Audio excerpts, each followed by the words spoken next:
So yeah, as you can see from the title, it's kind of that yearly one.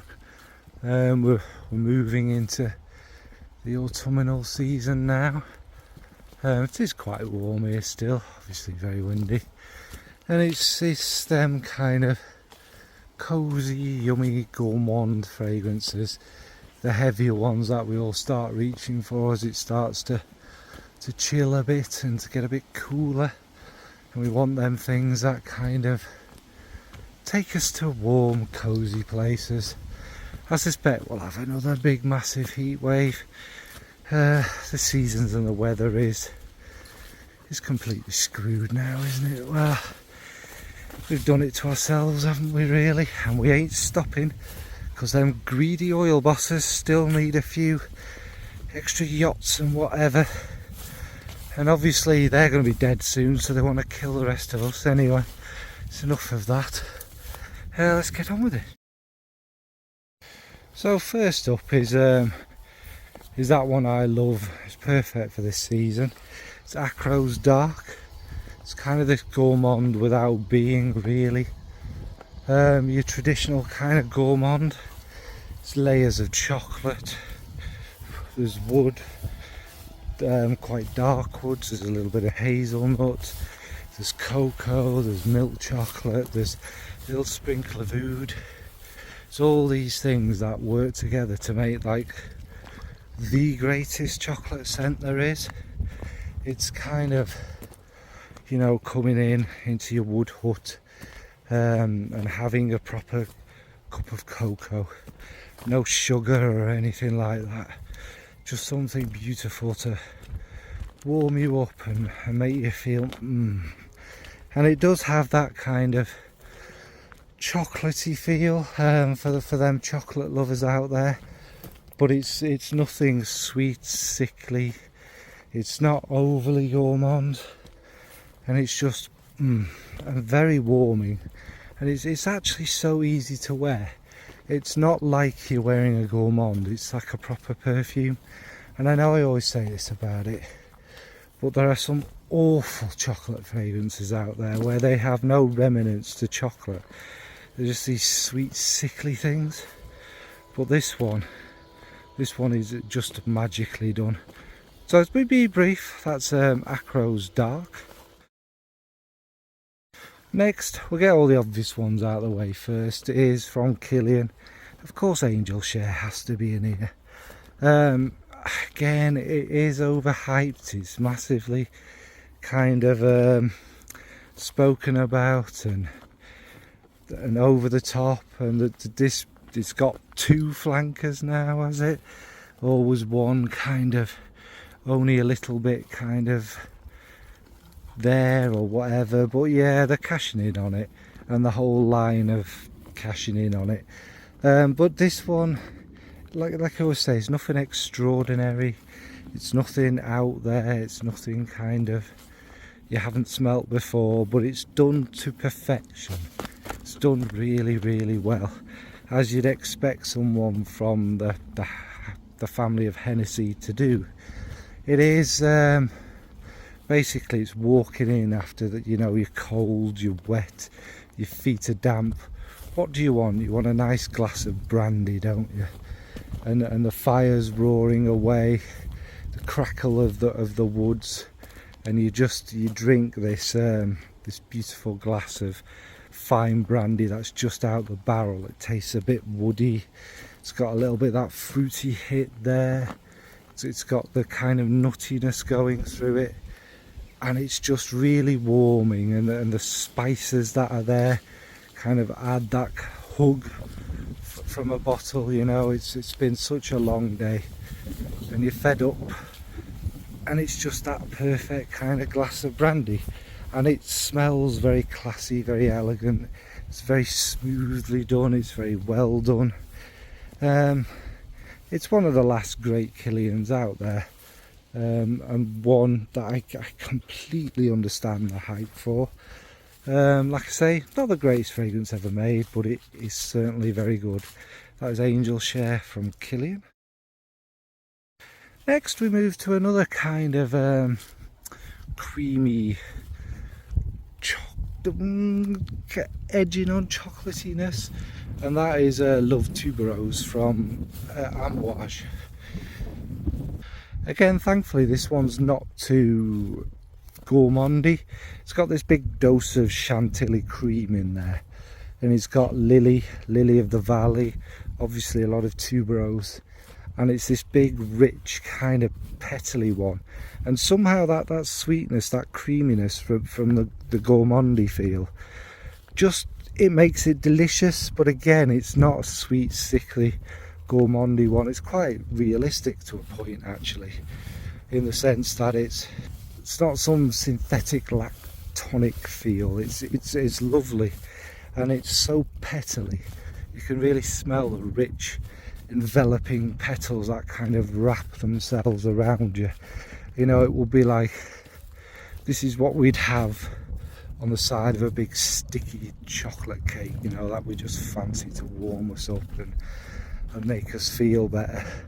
And you've eaten all the chocolate cake, but you know, you don't want to waste the cream. It don't want to go in the bin, does it? So you're just kind of eating the remnants of it, and you're feeling better, and it's full fat, and it's you know, getting you ready for winter, and it's got all that kind of feel about it. And it's obviously, it's Amouage, got a bit of muskiness there, there's lots of nuances in it. It's absolutely delicious. That's Love Tuberose from Amouage. Next, from Manos, Gerakinis, the name will be up there, and I also can't say this because it's Greek, Meoexis. Well, basically, this is another similar one to that. It's kind of this floral gourmand. There's touches of white florals in there, there's a slight boozy feel, but there's also it's like a dusty chocolate. It's not a chocolate fragrance. I think it's vanilla, but it's probably the vanilla and the patchouli giving it this kind of sort of chocolatey feel.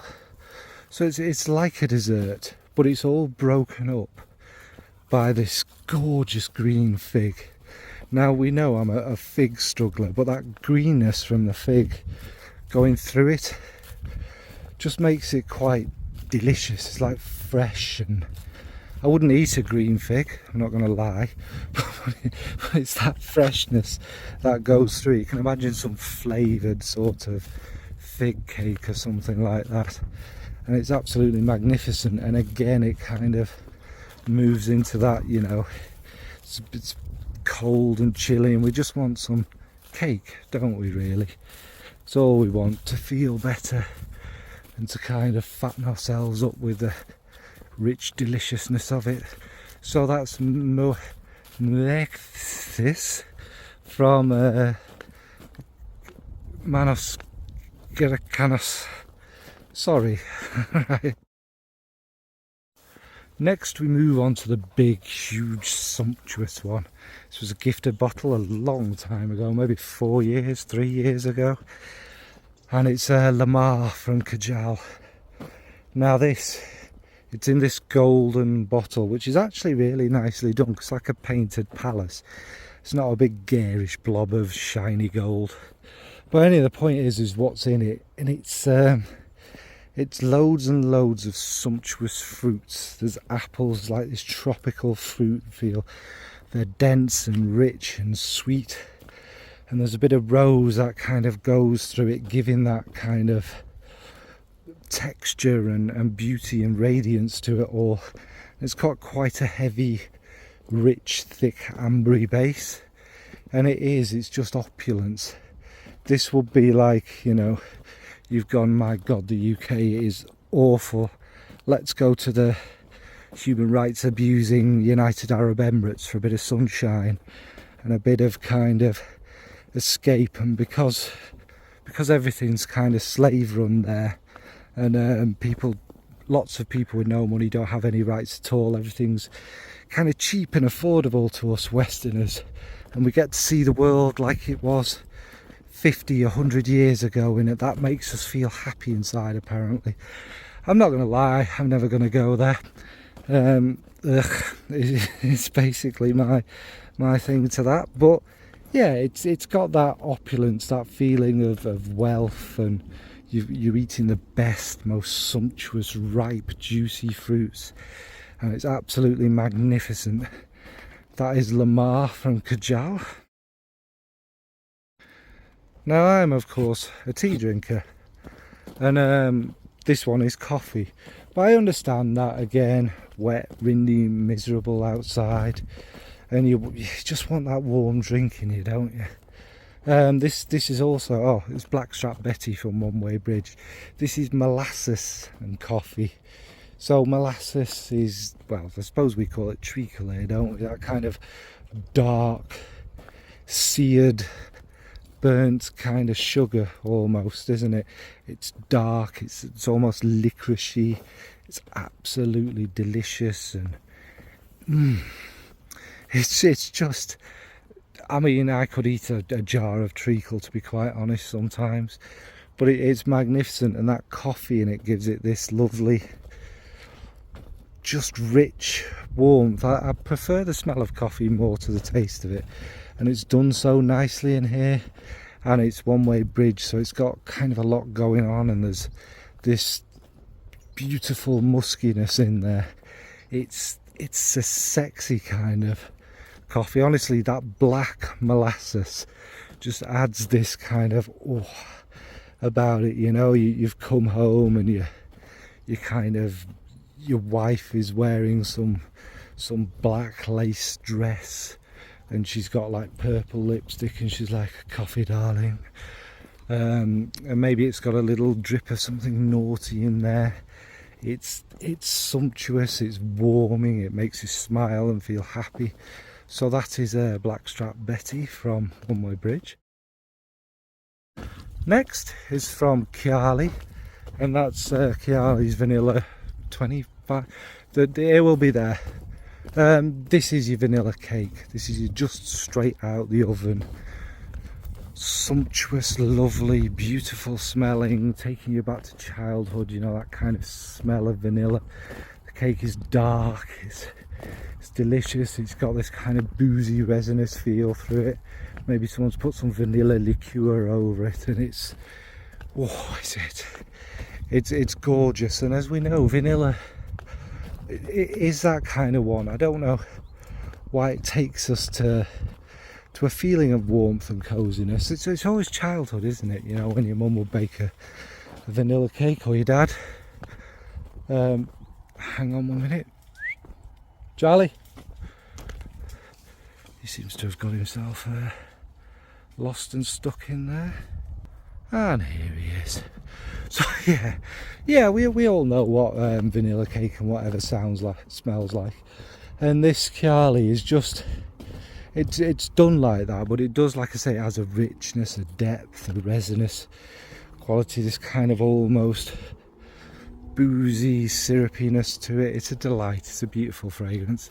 So that's vanilla from Kayali.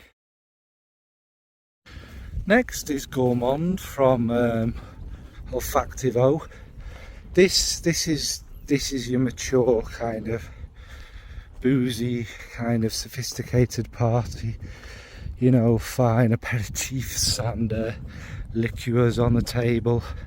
This lovely, gorgeous, dripping, juicy fig, a slight hint of chocolate, and the lovely patchouli in there. It is all these kind of, you know, nowadays when we go to party, they're basically these, you know, expensive little treats and booze, aren't they? Not like when we were youngsters and it was basically big vats of cheap booze and sausages on sticks. Not quite like that. It's got an air of elegance and class to it.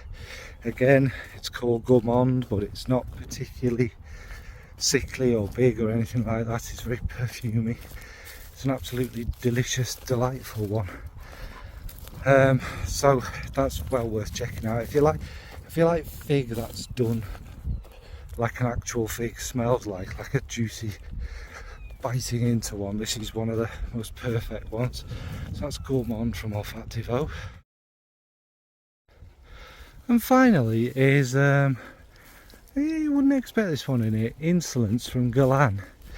Now this is I don't know if you get them in other countries, but it is Parma Violet sweets. These like sugar and violet sweets, basically all they are. Kind of crunchy and lovely. And in there is also some red fruits, isn't it? And it obviously it's more than that. It's got a kind of musky beauty there. There's other things going on, but the fact that the red fruits and the violet, the Parma Violet, and they've been quite dark and dense, are kind of treats we'd have had, like a bowl of sweets with, you know, candied red fruits, fruity things, fruit gums if you like, and the Parma Violets, and they'd certainly cheer us up on a cold day. You know, you just got back from school or wherever. On a rare occasion your mum's got a little treat there for you. That's not the back of a hand or a slipper and a sit down and shut up. You know, something, she was feeling nice. She's got a little bowl of them sweets, and they just cheer you up and make life that little bit better, don't they? Like I say, Insolence is a lot more of that, but there is that kind of tiny nostalgic touch to it all, isn't there? So that's Insolence from Guerlain. And that is the end of it. I've tried to put fragrances I don't always talk about, but I do definitely think you can wear fragrances whenever you want, and in the UK our weather is so all over the shop, you can kind of get away with these all through the year really. And fragrances aren't seasonal, but your mood does change through the year, doesn't it? And we do have a natural kind of wanting to be cozier and warmer and what have you in the autumn, so I do get it that we go for kind of bigger ones. Plus our sense of smell, it gets what's the word, a little bit kind of less sensitive as it gets cold because of the heat, so that's normal. So what about you? What's your favourite autumn gourmands? Do you kind of go towards these as the weather gets colder, etc.? Alright folks, thanks for watching, bye.